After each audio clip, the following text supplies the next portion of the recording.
इसे कितना पीसना है, 90% पीसना है। इसका जब दाना और कण मुंह के अंदर आता है तो एक अजब सा टेस्ट देता है। इससे आप चखना के हिसाब से किसी भी चीज के साथ खा सकते हैं, खाना नहीं खाने वाला भी खाएगा। एक दोस्तों, आज अंगूर का एक नया रेसिपी लेके आई हूँ। अंगूर को देख के एक गाना आ गया कि मार दिया जाए या छोड़ दिया जाए, बोल तेरे साथ अंगूर क्या किया जाए, तो अंगूर को भूंज लिया जाए। तो इस अंगार पे इसे मैं भूंज लूंगी, मीडियम गैस पे इसे भूजना है। आप लोग के पास अगर जाली है तो जाली पर भूंज लीजिए, जाली नहीं है तो इस तरह से चूल्हे पे भी रख के आप भूंज सकते हैं। तो मैं इसको जाली पे भूंज लेती हूँ, उलट पुलट के इसको मीडियम। दोस्तों, अंगूर भूंज के हो गया है। जब आप लोग अंगूर भूजेंगे तो गैस के नीचे एक प्लेट रख देना है। इसलिए रखना है कि जब अंगूर भूजते हैं तो ये छूट छूट के दाना गिरता है, तो नीचे प्लेट रहेगा तो प्लेट में गिरेगा तो फ्रेश रहेगा, गंदा नहीं होगा। तो इस तरह से 50% भूजना है और इसे मीडियम गैस में भूजना है, स्लो भी नहीं करना है, फास्ट भी नहीं रखना है।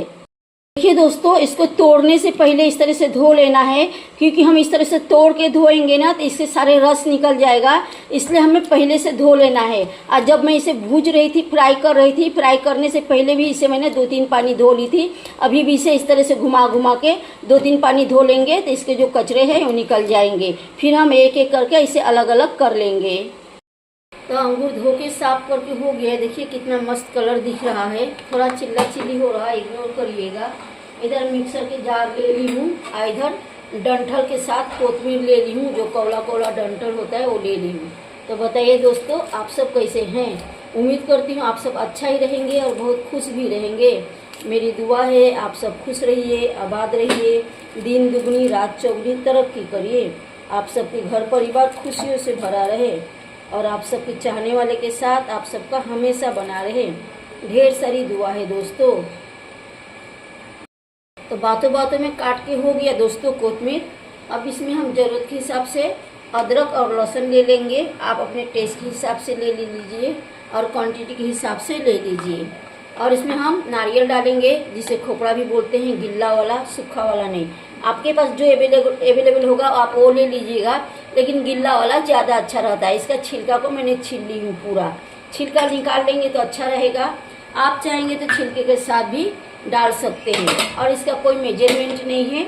अब ये जो अंगूर को हमने भूंज कर धो कर रखे हैं, अब इसको हम डाल देंगे। अगर आप लोग के पास हद से ज़्यादा खट्टा अंगूर हो, अगर आप लोगों को खाने का दिल नहीं करता हो, आप लोग को लगता रहे ये फेंक देना है, इसे ये किसी काम का नहीं है, तो आप लोग फेंकिएगा मत। इसी स्टाइल में, मेरे स्टाइल में बनाइएगा, बहुत ही चटपटा बनता है। तो चलिए इसे पीस लेते हैं। इसमें एक बूंद भी हम पानी नहीं डालेंगे।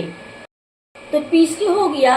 मैं हरी मिर्च डालना भूल गई थी, तो जब मैंने चटनी को निकाली मुझे याद आया तो मैं अलग से हरी मिर्च को वापस से पीस ली। ये हरी मिर्च भूल गई थी। तो इसमें हरी मिर्च डालना है टेस्ट के हिसाब से, और टेस्ट के हिसाब से नमक भी डालना है और चाट मसाला भी डालना है ज़रूरत के हिसाब से। अब ये सारे चीज़ डाल के मिक्स करना है। अंगूर भूजने की यानी फ्राई करने की मतलब है, जब हम अंगूर को फ्राई कर देते हैं तब 50% खट्टा खत्म हो जाता है। और जो अंगूर था मेरा बहुत ही खट्टा था, मुंह में नहीं डाल पा रही थी, खा नहीं पा रही थी। तो मैं बोली चटनी क्यों नहीं बना लेती हूँ। आप लोग जो केरी के चटनी खाते हैं तो केरी के चटनी से भी ये ज़्यादा चटपटा बनता है, बहुत ही टेस्टी बनता है।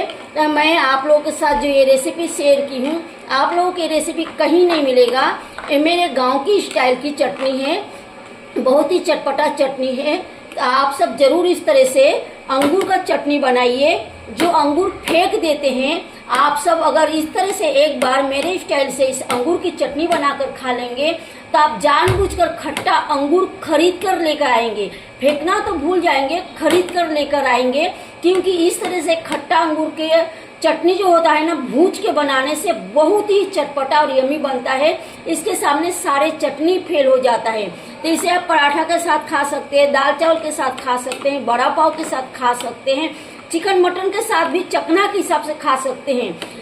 तो ये इतना चटपटा बनता है, खाना नहीं खाने वाला भी खाना को खाएगा। एक रोटी के जगह पे 2 रोटी, एक प्लेट के जगह पे 2 प्लेट चावल खा लेगा खाने के साथ, अगर इस चटनी को ले लेगा तो। चलिए इसका फाइनल लुक मैंने आप लोग को नजदीक से दिखा रही, और इसे कितना पीसना चाहिए वो भी मैं आप लोग को बता रही हूँ। चटनी की फाइनल लुक। इसे कितना पीसना है? 90% पीसना है।